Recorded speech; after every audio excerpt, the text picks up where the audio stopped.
Hello, I'm Reg Starkey, and today I'm delighted to have Jeremy Thomas, who I've known for a while. He's also known as Lord Thomas, and JT for short. He's not really a lord, but that's part of the story that we're going to talk about. He started off as in the Mad Men era, as a copywriter at J. Walter Thompson. That's what it says on his book cover.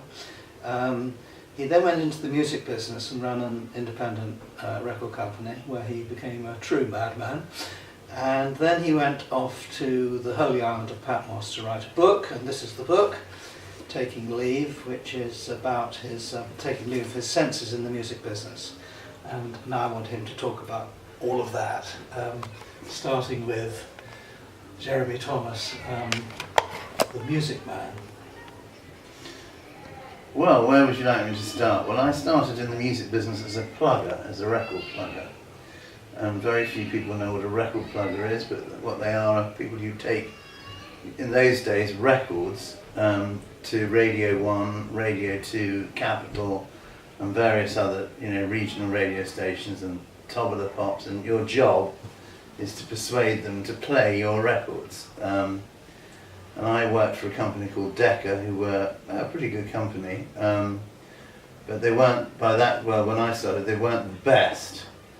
And so one had to fight quite hard to get that done, and I soon realised that it was better, in fact, to work with what were known as album bands, groups with long hair, and which were people like Thin Lizzy, Caravan, ZZ Top, Camel, Judas Priest, all sort of bands like that, and because I had quite long hair at the time, so it all. You still have compared with me. Yes, I have. Well, I don't want to say that's not difficult, but anyway, so that was fun, and it was working with people like the Old Grey Whistle Test, who were a wonderful program that went out on BBC Two that was like a rock show with whistling Bob Harris, and it was just great fun, and then was superseded by things like the Tube and the Word and other things. It was a wonderful time. Really enjoyed it. Working with people like the Moody Blues, Justin Hayward, John Lodge, John Entwistle from the Who, and the most fantastic person I ever worked with is not so well known but should be, who's a man called Arthur Brown, who is The Crazy World of Arthur Brown, and a fantastic hit record that everyone does know when they hear it, which is called Fire. And he is a very, very interesting person. I'm not saying that the others weren't, but So there you go. That's how I started in it. And how did you end up running a record company? Well, because I did quite well at plugging, and I was young, and therefore people in those days were looking for young people to run things. They still are. And they got me, and it was great. It was very exciting to be 21 and 21, 22, running a record label, and it was a wonderful time, wonderful. And I did that for 4 years, and working with artists, really diverse people like John Williams, the classical guitarist. We did the theme from The Deer Hunter, to the guitarist Gordon Giltrap, and we had various little hits with him, to Dudley Moore, oh my God, to Rupert Hine, Quantum Jump, The Lone Ranger. Well, I'm not going to tell you my whole story, it's too boring, but and that all worked out very well. And then I left there to set up a new record label with a very good friend of mine. We were sort of both pretty well thought of, and it coincided with when we started. It coincided with a recession, so we didn't get the sort of backing we thought we should get. And anyway, we did it, but that coincided for me with becoming really going into a really bad undiagnosed cycle of manic depression, which I wouldn't recommend to anybody to do, actually. But when you were on your high, was that when you were off to New York. Well, as in yeah. the book? Well, actually, the book talks about both sides of it. I mean, manic depression is it's an interesting thing, isn't it? It's it's like being on a pendulum, where that's up and that's low, and you swing between these 2 points.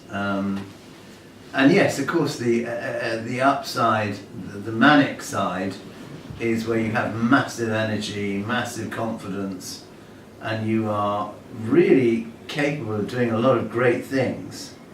And then you sort of then it becomes a bit delusional, and you really think you are taking over the world, and that's what happened with me. And it involved having my own personal armed bodyguards, and living in the world's most expensive hotel suite in New York, and suing American Express for hundreds of thousands of dollars, and all sorts of unmentionable behaviour that we really can't mention on a family show like this, but you all have imaginations, I think. And I'm just doing all the talking here. And that's what I wanted. And then, so that lasted for about 4 or 5 years, and then I stayed in the music business. So in some ways having to go all the way down because I lost everything. And then worked with some amazing different, acts, like all the psychobilly acts.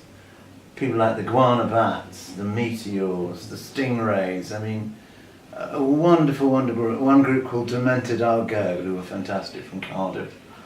And at the same time working with, I was in the live circuit as well, and I was working with James Brown, U2, The Cramps, all sorts of weird people. Anyway, in the end, I became a writer. I started writing and wrote a lot of film scripts, none of which were made. And then I got invited to write a book about my experiences, particularly in New York. And I decided to go and live on a Greek island called Patmos, which is also the island of the revelation, and it was quite a revelation. And I thought my book was going to take, I thought it would take about 6 months to write, and in fact it took 3.5 years. And, it was a pretty interesting experience, and if anybody would like to give me the money to write a book about writing the book, I would be on it straight away, because it would be the most unbelievably brilliant book. Set in Greece, Patmos, but also set in Hollywood as well, and various things that happened there. And that's the book. This is the book. That's the book. And your plan is now to do an audio version of it, as I understand. I am going to do that, yes. That never came out in paperback, and so it's coming out in paperback. Hooray! Yay! Yay! And it's going to be also, I'm doing an audiobook. I actually did the first chapter today, which was really extraordinary. So that's why you tried to put this off? Yeah. Okay. And, I've written other books, but you wrote the book about depression. You don't have to be famous to have manic depression. Yeah. You wrote that with your doctor, Yeah. and Stephen Fry wrote the foreword and endorsed it. Yes. And said how good it is. Then you went on to make a programme with him, and that won an award. It did. We made a documentary called Stephen Fry, The Secret Life of a Manic Depressive, which was a 2 one-hour programme. And really, you have to say it without tooting my own horn, it was a really great documentary about exactly that subject, but told in a very honest, grounded way by somebody who's incredibly eloquent, but also incredibly honest. And that was actually a game changer, because a lot of people, this was 10 years ago this came out, and at the time people were still very embarrassed, and ashamed, about having mental illness. Oh my God, mustn't say anything. And because Stephen Fry went on TV and said all this, it empowered a lot of people to feel okay, to feel, I'm not ashamed, I'm not embarrassed, I'm not a bad person, blah, blah. And that program was really responsible for moving things, shifting things. Is it possible to see it now? I mean, is it Yes, available? yes, you can. You can see a lot of it on YouTube, and you can also buy it on Amazon for about £8 or £9, I think. Oh. And it won the Emmy for Best International Documentary, which is like an Oscar. Very proud of being involved in that. And then you went on to write the Santa Monica Suicide Club, Yes. which I thoroughly enjoyed. Yes. You would make a wonderful film, as would this, your first book. Yes, well, I've always wanted that to be a TV series, really. How long did that take you to write? That only took about 5.5 years. Not long, really. Yeah, I mean, it just did. Because I rewrote it 2 or 3 times. I mean, completely rewrote it. And but I do love that book. It's about a failed British actor but somebody who's quite successful goes to Hollywood. It's all going to be fantastic, and then it isn't. And his only option is to become a cop. Becomes a cop, gets kicked out of the cops. Bloody hell! His only option is to be a private investigator, and he hates it. And then he gets the big job. You know. Yeah, I loved it. I thought it was a great book. Thank you. A great book. Now, just to finish up, you sound as though you could be Lord Thomas, but you're not Lord Thomas. But you not yet. But French, not yet. But I think it's only a matter of time before, Mrs. May's, successor, calls me up and says, for all the things you've done for mental health, we're giving you a peerage. Okay, on merit. But did you use it in America? Did you say you were?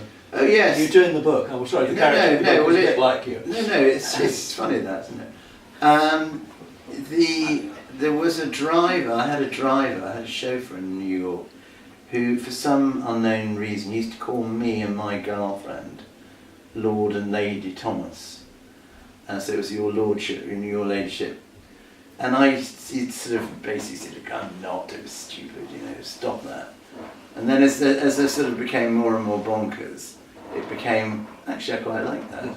I think I will be that. And I became that, in fact, and everyone believed it, including me. But the funny thing is, today, in 2019, the current, I think he's the Lord Chief Justice, is Lord Thomas. Oh, right. Which is a very appropriate role for someone with that name. And I haven't mentioned your speaking. No, you haven't. You had a new career as a speaker, and I heard you for the first time the other evening, which was, I think, your first public occasion, because normally you're privately for corporates or privately for private schools. Yes. But I thought it was a fantastic present. I really did, and I'm not just saying that. Well, that's very nice. Yes, it's a talk called How to Stay Sane in an Insane World, and it's based on rather a lot of experience. And the message is, prevention is better than cure. Be the boss of your own washing machine. That's your washing machine. You be the boss, and I've been doing it for surprisingly, I've been doing it for nearly 9 years now. It's a long time. It felt very fresh the other evening. I know, thank you. I mean, but it's sort of a weird old thing, and I think it's, it's such a buzzword now, mental health, and you sort of go, oh my God, please don't talk about that anymore. But, you'd be surprised how many people want to talk about it, want to hear about it, just to have information, and to know what's what, and, what sort of, like there are different forms of depression and what you can do about it. And it's just good to tell people in this sort of a way, as opposed to Holy Joe or sort of, only talking about evidence-based science, which I hate, but that's only because I don't know much about it. But So there you go. Okay, Jeremy, thank you very much indeed.